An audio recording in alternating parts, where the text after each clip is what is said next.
يا صباح الفل. السلام النفسي ايه هو وازاي اقدر اوصله؟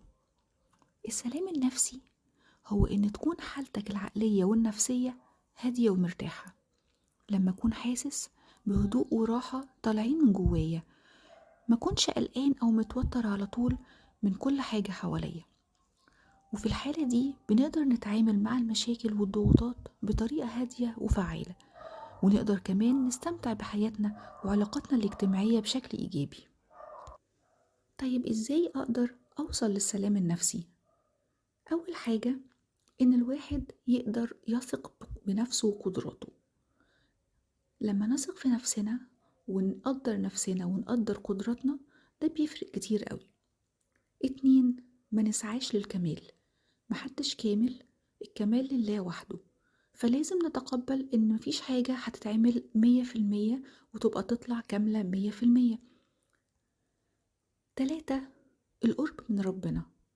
شحن طاقتنا بالتواصل مع الله بيفرق كتير جدا جدا في سلامنا النفسي. 4، الامتنان. الامتنان هو قانون المتفائلين. لما نصحى الصبح ونحمد ربنا على كل نعمة هو مديها لنا وموجودة عندنا، ده بيفرق كتير جدا جدا في يومنا وفي نفسيتنا. 5، ابعدوا عن جلد الذات. جلد الذات مش هيجيب أي فايدة غير إن هو هيوقعنا ويحسسنا إن احنا ضعفة.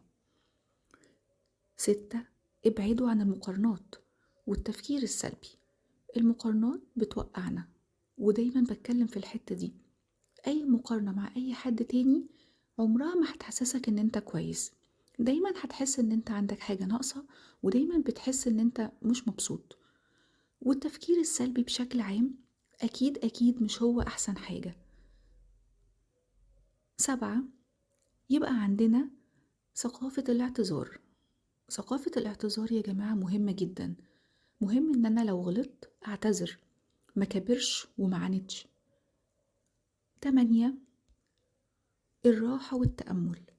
مهم قوي ان اعمل لنفسي وقت في اليوم اقعد فيه هادي شويتين، اتأمل، اقعد افكر بهدوء مع نفسي. ده كله بيصفي الذهن بشكل كبير جدا وبيفرق خالص في سلامنا النفسي. 9، اكتب انجازاتي حتى ولو صغيرة. إحساسنا إن إحنا منتجين في الحياة بيفرق كتير في نفسيتنا. 10، البعد عن مواقع التواصل الاجتماعي في بداية اليوم كمان بالأهم. في دراسات كتير يا جماعة ثبتت إن هو التواصل الاجتماعي، مواقع التواصل الاجتماعي كلها السوشيال ميديا